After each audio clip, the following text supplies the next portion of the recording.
মুখোমুখি ইস্ট বেঙ্গল। সাংবাদিকদের মুখোমুখি দু দলের কোচ ও ফুটবলাররা। জমজমাট লড়াই প্রিমিয়ারে।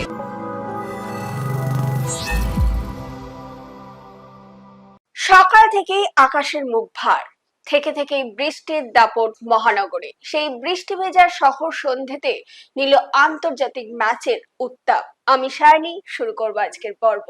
আজ সন্ধ্যে যুব ভারতীতে ইস্ট বেঙ্গল মুখোমুখি হয়েছিল কুয়েতের আল আরবি এফসি। উপলক্ষ এফসি চ্যাম্পিয়ন্স লিগের যোগ্যতা অর্জন পর্ব। অতীতের লাল হলুদের আন্তর্জাতিক ম্যাচে একাধিক সাফল্যের নজির রয়েছে। আজ কি হলো আসুন দেখিনি।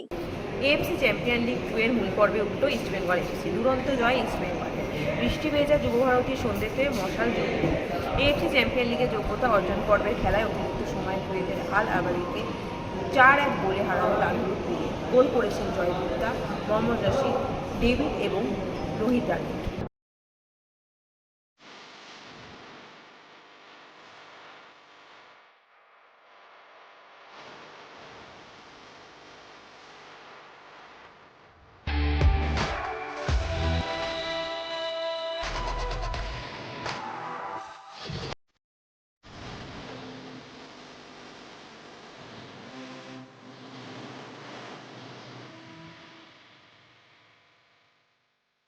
ম্যাচ শেষে দু দলের কোচ ও ফুটবলাররা সাংবাদিক সম্মেলনে কি বললেন চলুন শুনে নিই। Absolutely tight. No, it's fantastic victory for us.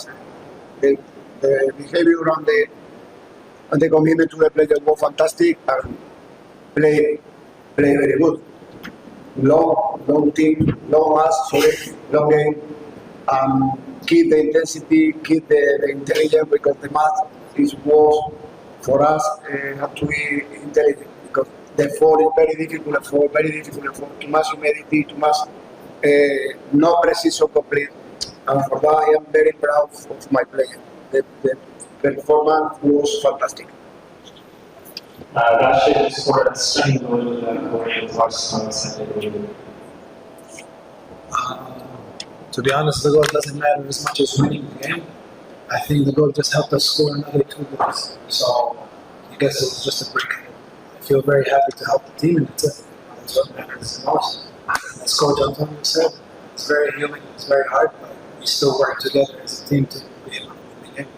And this is the most important thing, like we spoke yesterday.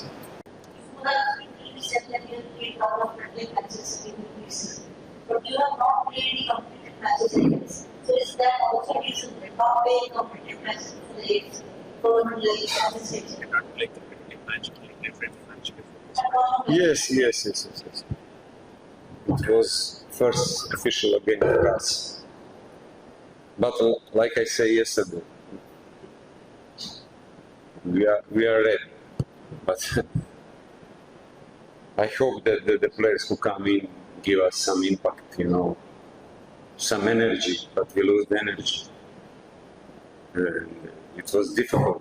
Too many mistakes like last 30 minutes. I don't think that the East Bengal changed something in the last 30 minutes in your playing of the game. We get. That's the problem for us. It's shame, but like I say, we must look forward. We missed the nice chance, nice opportunity, but this Bengal was overall better, smarter, and I congratulations. Premier division লিগের খেলা যত এগোচ্ছে ততই বাড়ছে প্রতিদ্বন্দ্বিতা। আজও ছিল একাধিক ম্যাচ। একবার দেখে নিই কি হলো সেই সব ম্যাচের ফলাফল। প্রিমিয়ার ডিভিশনের খেলায় বিধাননগর মাঠে পুলিশ এসি ও ওয়ারি এসির খেলাটি গোলশূন্য ড্র হয়। নৈহাটি স্টেডিয়ামে মেজারার্স ক্লাব 4-1 গোলে হারালো এনবিপি রেনবো এসিকে। বিজয়ী দলের হয়ে হ্যাটট্রিক করেন সীমন্ত কিস্কু। অন্য গোলটি রাকেশ গোলদারের। রেনবোর হয়ে গোল করেন তুষার বিশ্বকর্মা। কল্যাণী স্টেডিয়াম বিতে ইউনাইটেড স্পোর্টস ক্লাব 2-0 গোলে হারালো ক্যালকাটা পুলিশ ক্লাবকে। গোল করেন অমিত বসাক ও শ্রীনাথ।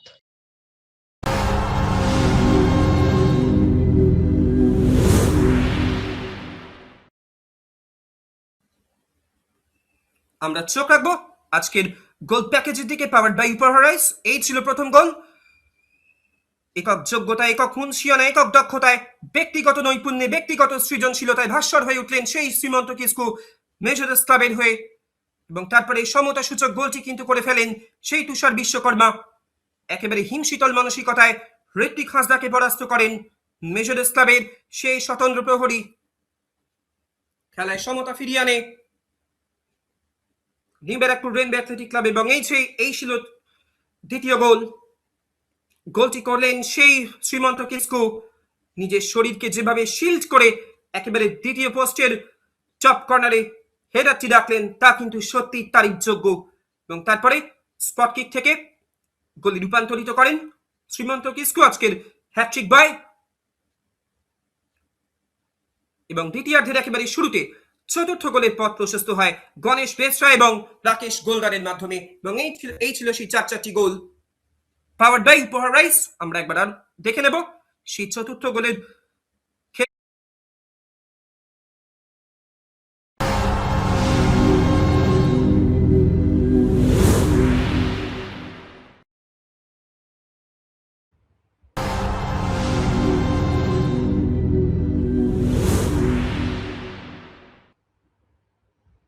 আজকের ম্যাচের গোলগুলো পাওয়ার্ড বাই উপহার রাইস। দীপেশ মুর্মুর একটা চমৎকার ক্রস এবং সেখান থেকে হেডার, এবং এরই সাথে সাথে কিন্তু 1-0 গোলে এগিয়ে যায় অমিত বসাকের চমৎকার গোলের সৌজন্যে ইউনাইটেড স্পোর্টস ক্লাব। এবং ডেফিনেটলি যেভাবে অমিত বসাক গোলটা করেছেন তা কিন্তু সত্যি প্রশংসনীয়। এবং সেকেন্ড গোলটার ক্ষেত্রে শ্রীনাথের একক মুন্সিয়ানায় বাঁ পায়ের গোলার মতো শট ক্রস পিসে লেগে জড়িয়ে যায় চালে। এই ছিল আজকের ম্যাচের স্পেশাল গোলগুলো পাওয়ার্ড বাই উপহার রাইস।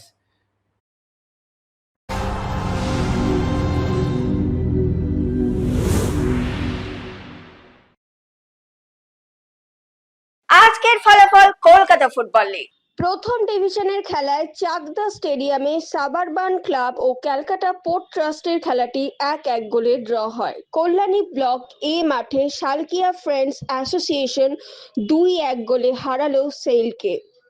দ্বিতীয় ডিভিশনের খেলায় আরিয়াদহ মাঠে ক্যালকাটা ফুটবল ক্লাব 3-0 গোলে হারালো দ্য মুসলিম ইনস্টিটিউটকে।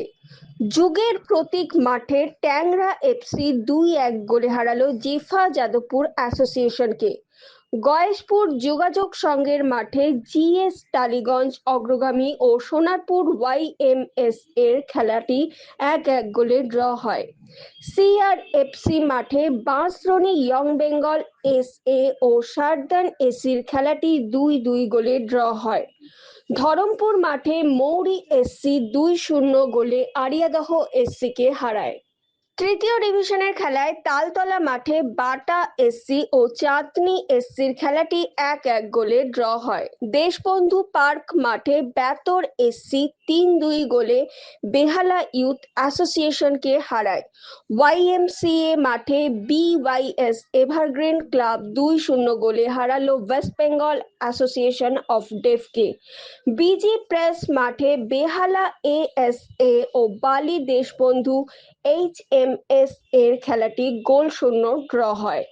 টাউন মাঠে কুমোরটুলি ইনস্টিটিউট ও রামকৃষ্ণ এসসির খেলাটি 1-1 গোলে ড্র হয়। এখন সময় ফুটবল কুইজ মগজাস্ত্রের। চলুন তাহলে প্রথমেই দেখে নিই গতকালের প্রশ্নের সঠিক উত্তর। গতকালের প্রশ্নের সঠিক উত্তর হলো ইস্ট বেঙ্গল ক্লাব। উত্তর দিয়েছেন ফেসবুক পেজে পঞ্চানন দত্ত, আপনাকে অসংখ্য ধন্যবাদ। চলে আসি এবার আজকের প্রশ্নে। আজকের প্রশ্ন হলো কুয়েতের আল আরবি ক্লাবের মুখোমুখি আজ ইস্ট বেঙ্গল ক্লাব। আপনারা বলতে পারবেন এর আগে 2013 সালে এফসি সেমিফাইনালে ইস্ট বেঙ্গল কুয়েতের কোন ক্লাবের বিরুদ্ধে খেলেছিল? উত্তরটা জানা থাকলে আপনারা কিন্তু দেরি করবেন না, ঝটপট লিখে ফেলবেন কমেন্টে। আজকের ভিডিওটি যদি আপনাদের ভালো লেগে থাকে তাহলে কিন্তু অনেক অনেক শেয়ার করে দেবেন এবং আমাদের ফেসবুক পেজটিকে ফলো করে দেবেন। বাংলা ফুটবলের এরকম আরো খবর জানার জন্য আমাদের ইউটিউব চ্যানেলটিকে সাবস্ক্রাইব করে বেল আইকনটি প্রেস করে দেবেন। আজকের মতো আমি এখানেই বিদায় নেব। আবার আপনাদের সঙ্গে দেখা হবে আগামীকাল একটা নতুন পর্ব নিয়ে। শুভরাত্রি।